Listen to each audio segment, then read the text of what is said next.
इस वक्त आप आराम से बैठकर इस वीडियो को देख रहे हैं, मगर मैं आपको कहूँ, आज जिस जगह पर आप अभी बैठे हो वो जमीन आज से करोड़ों साल पहले 8,500 डिग्री के तापमान से उबल रही थी, या जिस जगह पर आप बैठे हैं वो जगह लाखों सालों तक बर्फ से ढकी हुई थी। ये दोनों बातें सच हैं। इस 15 मिनट की वीडियो के अंदर आप पृथ्वी के 450 करोड़ साल के सफर को देखने वाले हैं। जिस जगह आज हमारा सौरमंडल है, वहाँ विभिन्न प्रकार की गैस और धूल के बादल हुआ करते थे। वैज्ञानिकों के मुताबिक इन धूल के बादलों से दूर एक तारा हुआ करता था। वक्त के साथ साथ उस तारे की ऊर्जा कम होने लगी, जिसके कारण उसके अंदर एक विशाल विस्फोट हुआ। विस्फोट की वजह से अंतरिक्ष की ये धूल एक दूसरे से दबने लगी। इस दौरान बादलों में स्थित धूल के कण दबाव और गर्मी के कारण बड़े उल्कापिंड और पत्थरों में परिवर्तित हो चुके थे, और इसी दबाव की वजह से इन बादलों में स्थित रेडियो एक्टिव पदार्थ ने ग्रेविटी का निर्माण किया। इस ग्रेविटी के कारण बीच में हाइड्रोजन और हीलियम इकट्ठा होने लगे। बीच के इस भयंकर दबाव के कारण एक विशाल विस्फोट हुआ, और इसी विस्फोट के कारण हमारे सूरज का जन्म हुआ।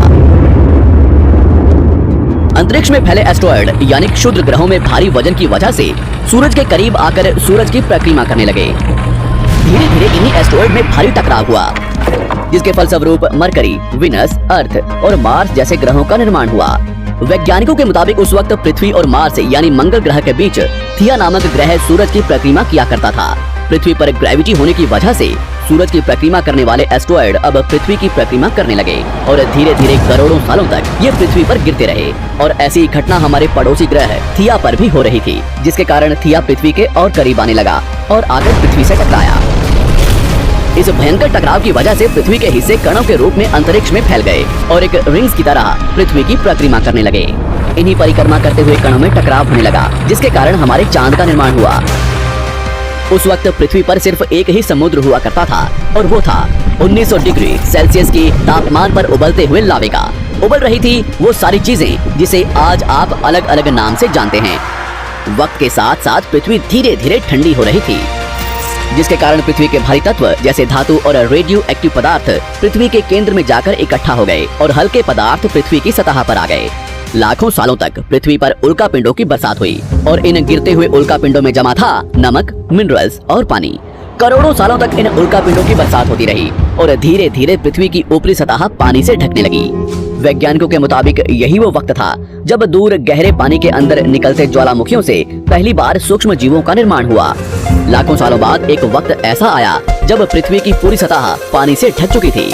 हमारी पृथ्वी के सबसे अंदर का कोर रेडियो एक्टिव पदार्थ से बने होने की वजह से हरदम गर्म होता रहता है, लेकिन जब भी पृथ्वी की ऊपरी जमीन ठंडी हो जाती है, तब पृथ्वी के अंदर की गर्मी बाहर नहीं निकल पाती, जिसके कारण ज्वालामुखियों का निर्माण होता है। और उस वक्त कुछ ऐसा ही हुआ। पानी से ढकी हुई पृथ्वी पर हजारों की तादाद में ज्वालामुखी निकलने लगे, और आने वाले लाखों सालों तक इन ज्वालामुखियों का निकलना जारी रहा, जिससे पानी के ऊपर जमीन का निर्माण हो रहा था।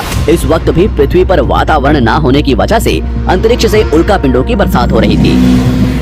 आज से लगभग 300 करोड़ साल पहले पृथ्वी पर ऐसा वक्त आया जब पृथ्वी का वातावरण लगभग स्थिर होने लगा था। ज्वालामुखी निकलने धीरे हो गए थे, और पृथ्वी का एक दिन 12 घंटे का हुआ करता था। साल बीतते गए, और धीरे धीरे ये सूक्ष्म जीव विकसित होते गए।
कई लाखों सालों तक खुला उबलता रहा, और यही वो कारण था जिसके कारण पृथ्वी के वातावरण में कार्बन डाइऑक्साइड की मात्रा बहुत बढ़ गई और पृथ्वी पर एसिड की वर्षा शुरू हो गई।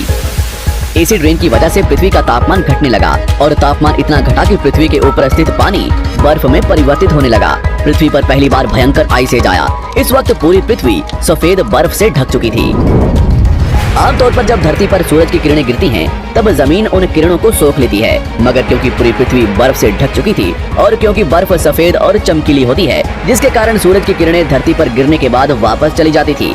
इसी कारण से पृथ्वी कई लाखों सालों तक बर्फ से ढकी रही, मगर फिर से पृथ्वी के अंदर स्थित गर्मी ज्वालामुखी के रूप में निकलना शुरू हो गई और इन ज्वालामुखियों से निकलने वाली गर्मी ने बर्फ को पिघलाना शुरू कर दिया।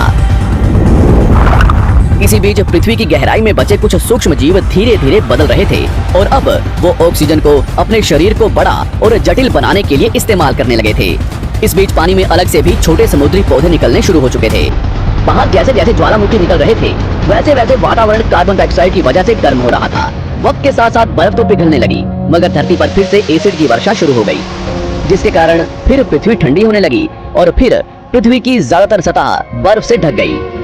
ऐसा बार बार कई हजारों सालों तक होता रहा और इसी कारण से अब समुद्री जीव धीरे धीरे वातावरण के हिसाब से विकसित हो रहे थे।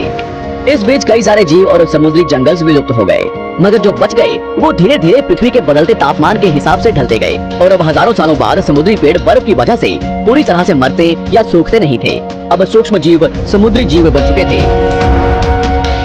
जब फिर से ज्वालामुखियों ने पृथ्वी की बर्फ को पिघलाना शुरू किया, तब ये समुद्री पेड़ जल्दी विकसित होकर फैल गए। धीरे धीरे वातावरण में ऑक्सीजन की मात्रा बढ़ने लगी और पृथ्वी पर होने वाली एसिड की वर्षा कम होने लगी। वातावरण में ऑक्सीजन आने की वजह से पृथ्वी की ओजोन लेयर्स मोटी होने लगी और आज से लगभग 47 करोड़ साल पहले पृथ्वी की ऊपरी सतह पर पहली बार मोसोस नामक प्लांट उगना शुरू हुआ। वक्त के साथ साथ जमीन पर अलग अलग प्रकार के पौधे और पेड़ उगना शुरू हुए। एक वक्त ऐसा आया जब जमीन के पेड़ों की लंबाई लगभग 80 से 100 फीट जितनी या आज के 5 से 6 मंजिला बिल्डिंग जितनी ऊंची हो चुकी थी। ये वो वक्त था जब समुद्री जानवर समुद्र से बाहर निकल रहे थे और जमीनी जानवरों में परिवर्तित हो रहे थे। धरती की ज्यादातर जमीन एक जगह इकट्ठी हो चुकी थी, जिसे आज हम पैंजिया महाद्वीप के नाम से जानते हैं। पृथ्वी का वातावरण और तापमान लगभग स्थिर हो चुका था और अब करीब 21 से 23 घंटे का दिन हुआ करता था। अब समुद्री जीव पानी से बाहर रहने लगे थे और वातावरण के हिसाब से उनके शरीर का रंग रूप बदल रहा था। धीरे धीरे ये जमीनी जानवर डायनासोर्स में परिवर्तित हो गए। जिन डायनासोर्स ने पेड़ पौधे खाने शुरू कर दिए, उनका शरीर लंबा और विशाल रूप से विकसित होने लगा। कुछ डायनासोर्स शिकार किया करते थे, जिसके कारण वे छोटे और तेज होते चले गए।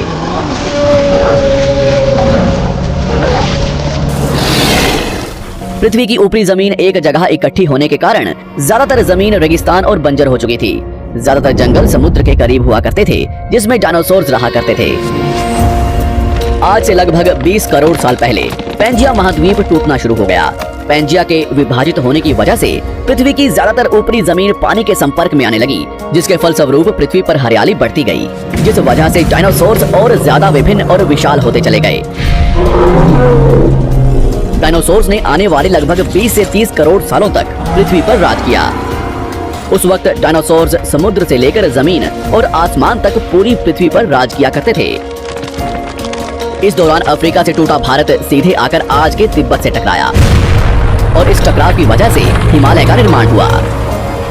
आज से लगभग 6.5 करोड़ साल पहले पृथ्वी की तरफ आज के माउंट एवरेस्ट से भी बड़ा लगभग 4.5 लाख करोड़ किलो जितना वजनिया उल्कापिंड लगभग 80,000 किलोमीटर प्रति घंटे की स्पीड से पृथ्वी की तरफ आ रहा था। पृथ्वी की सतह को छूते ही उसमें भयंकर आग लगी और वो जलते हुए सीधा पृथ्वी से टकराया।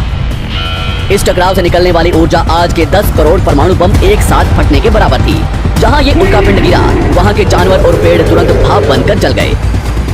गिरते ही पृथ्वी पर पूरी तरह धूल फैलने लगी। समुद्र में भयंकर बाढ़ आने लगी। भूकंप और आग ने पृथ्वी को जलाना शुरू कर दिया। कुछ ही घंटों में पूरी पृथ्वी के वातावरण में हानिकारक गैस और धूल की वजह से पृथ्वी नर्क हो चुकी थी। डायनासोर्स, घुटन, आग और भूखमरी से पूरी तरह विलुप्त हो गए। इस वक्त हमारे पूर्वज जमीन के अंदर रहा करते थे, जिसके कारण वो इस विशाल प्रलय से बच गए। पृथ्वी का वातावरण पूरी तरह से काला और अंधेरा हो चुका था, जिससे धूप भी जमीन तक नहीं पहुंच पा रही थी। पृथ्वी के पेड़ और ज्यादातर जानवर विलुप्त हो गए। वातावरण में धूल और हानिकारक गैस के कारण पृथ्वी पर फिर से एसिड की वर्षा शुरू हो गई और फिर पृथ्वी ठंडी होकर बर्फ से ढक गई। लेकिन इस बार पृथ्वी की बर्फ लाखों सालों तक नहीं जमी रही और 80 से 90 हजार साल बाद ये बर्फ पिघलनी शुरू हो गई। जैसे ही धरती पर वातावरण फिर से पहले जैसा होने लगा, वैसे ही ये छोटे जीव जमीन से बाहर आना शुरू हो गए। उस वक्त पृथ्वी की बर्फ पिघलनी शुरू ही हुई थी, जिसके कारण अफ्रीका में घने ठंडे जंगल हुआ करते थे और इसी बीच ये जमीनी जीव बंदरों में परिवर्तित हुए।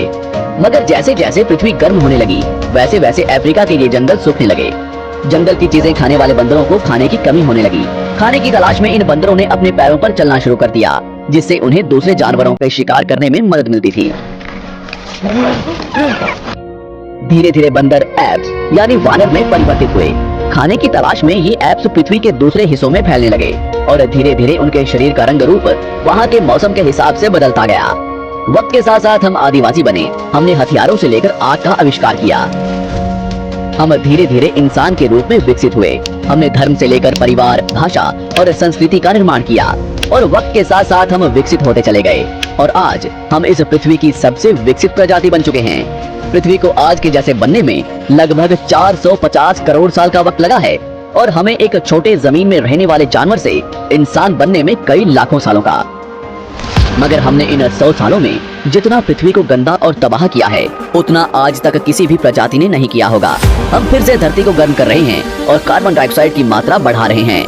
वैज्ञानिकों का मानना है कि पृथ्वी पर फिर से विशाल परिवर्तन होने वाला है। भविष्य में पृथ्वी कैसी होगी, जानेंगे हमारी अगली वीडियो में।